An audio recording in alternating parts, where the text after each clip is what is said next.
toute la journée de tous les jeudis de chaque mois, eh bien, je les consacre entièrement à la danse, puisque je ne fais plus mes exercices de danse tous les jours, le matin et le soir comme je le faisais avant. Donc c'est tous les jeudis et c'est toute la journée. Donc quand il y a des gens qui essayent de me joindre, c'est même pas la peine, laissez un message, je vais vous rappeler. Mais voilà, parce que c'est important et moi je le fais d'abord pour moi, pour ma santé, mais aussi je dirais en premier même, c'est pour remercier la danse orientale de tout ce que cet art m'a apporté. Cet art m'a beaucoup donné. C'est un art, je n'arrête pas de l'écrire et de le dire, mais c'est la réalité, hein, pour moi en tout cas, c'est mon expérience. C'est un art très généreux. Pendant des années, j'ai consacré beaucoup de mon énergie et de mon temps au dessin, à la peinture. J'ai donné ça au dessin et à la peinture et ça m'a donné ça. Ça m'a donné ça.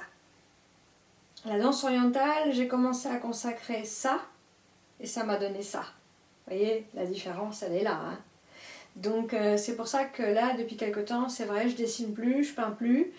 Je sais toujours dessiner et peindre, mais je consacre beaucoup plus de temps à un art qui me donne... Puis en plus, c'est comme si j'étais redevable de ce que cet art me donne. Il m'a donné plein, il m'a soigné, il m'a même guéri d'un mal-être qui empoisonnait ma vie pendant des années. Il m'a guéri. Le baladi m'a guéri. Ah, comment voulez-vous? Comment voulez-vous? J'ai promis à cet art que pour le remercier, j'allais le pratiquer le plus longtemps possible. C'est ma façon de le remercier parce que je ne vois pas comment faire autrement. Le pratiquer et en faire la promotion autant que possible. Dire du bien de cet art autant que possible. Voilà. Alors voilà, c'est pour ça. Là, j'y consacre tous mes jeudis.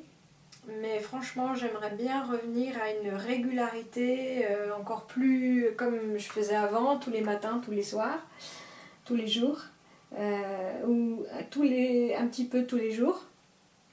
Ce serait formidable.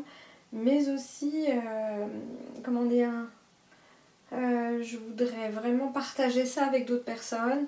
J'aimerais organiser des fêtes, pas forcément, pas seulement chez moi. Ça pourrait se passer en dehors de chez moi, ça pourrait se passer dans un restaurant, dans un café, inviter les amis, la famille à venir et je danse, mais pas que moi toute seule, je veux que les autres dansent aussi avec moi et chantent et fassent de la musique, parce qu'on a tous le droit de chanter, de danser, de s'exprimer, de manifester la joie, de la provoquer. En se remuant et en sortant de ce rôle passif de consommateur, de sommateur con, et de, voilà, mais on s'en fout si vous chantez faux, chantez, vous avez le droit de chanter, on s'en fout si, moi je suis pas là pour, vous dansez mal, vous dansez, c'est déjà ça, maintenant les gens ils font plus rien. Hein, ils font plus rien, ils sont devant leurs écrans là, et puis ils engraissent, et moi je dis non, hé, debout là-dedans, on se bouge les fesses, voilà ce que je vous recommande, ok? Donc là, moi ok, vous voyez, je le fais, je me bouge les fesses, je le fais devant vous, allez on y va.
voudrais dire aussi une autre chose. C'est que ce que l'on voit sur les réseaux sociaux, sur les écrans, à la télévision, etc., ce sont des personnages qui n'ont plus grand-chose à voir avec des personnes. Vous voyez ce que je veux dire? C'est artificiel, c'est des fake news, vous voyez? Et il y a même des artistes, ce ne sont plus des artistes, ce sont des produits. Hein, voilà. C'est toute une équipe, des gens qui ont beaucoup d'argent, qui fabriquent un personnage à partir d'un produit brut, qui est une vraie personne, mais à la fin, franchement, je vais vous dire, ça ne ressemble plus à rien. Mais tout le monde est content, et les gens se déplacent par milliers pour venir dans des énormes arènes, voir ces trucs-là, ces machins, ça n'a plus rien d'humain. Moi, je vous le dis, c'est ce que je pense, voilà.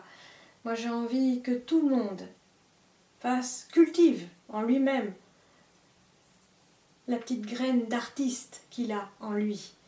Et que, voilà, ce que j'ai toujours voulu réussir, c'est un tarab. C'est-à-dire, ok, j'anime, je danse, je commence, je suis la locomotive. Mais je veux que chaque personne qui est là, qui regarde, qui participe, qui vibre aussi avec moi, se lâche.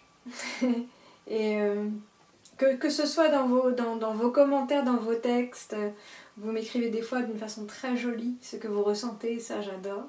Franchement, écrivez-moi des poèmes, je danserai dessus. J'en ferai une lecture avec un fond musical et je danserai dessus avec votre autorisation, bien sûr. Hein. Voilà. Laissez émerger de vous-même le plus beau, le meilleur. Là, vous me feriez vraiment le cadeau que j'attends. C'est ça, moi, que je veux provoquer. C'est pas l'espèce de personnage, d'artiste adulé, conspué ou méprisé. Hein? Non, ça m'intéresse pas. Hein? Ce qui m'intéresse vraiment, c'est de nous rassembler, tous, nous là, le peuple, de nous rassembler dans quelque chose qui nous donne chaud, une douce chaleur à l'intérieur, quelque chose qui nous réunit dans la beauté, dans quelque chose de bon, de bien, et dans la paix, dans la joie. Voilà.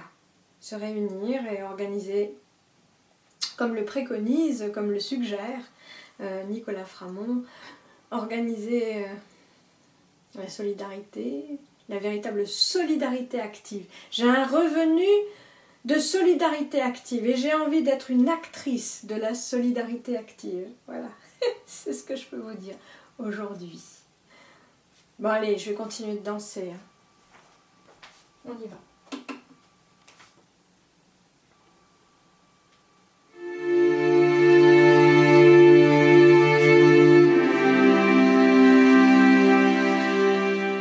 Texte numéro 1.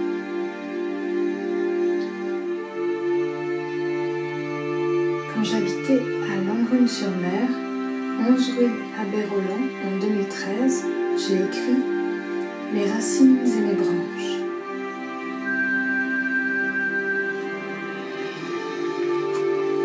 Je vécus essentiellement concentrée sur le présent. Pendant plusieurs années, je ne fus plus capable d'éprouver des sentiments profonds. Je ne fus plus capable d'entendre battre mon propre cœur. Je ne ressentis la tristesse et la joie qu'à la surface de mon être. Je fus comme dans un état comateux.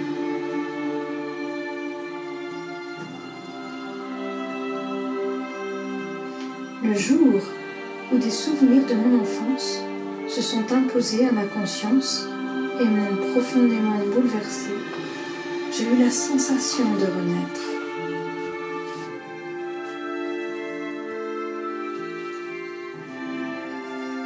Tous mes proches m'ont dit qu'ils ont eu l'impression, à ce moment-là, de me retrouver, comme si je n'avais plus été réellement moi-même. Je m'étais perdue de vue.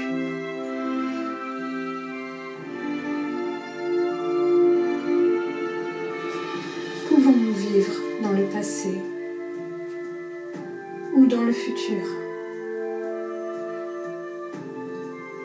Combien de temps dure le présent? Combien de temps avons-nous vécu en enfance? Tourner les pages d'un livre, seulement dans un sens. N'avoir plus le droit de lire tous les chapitres de notre propre histoire. C'est probablement restreindre la possibilité d'en écrire de nouveau. C'est être comme un tronc d'arbre, sans racines et sans branches. Être empêché de se remémorer, de penser, de rêver, d'imaginer autant que l'on en ressent le besoin. Est-ce vivre? Aujourd'hui.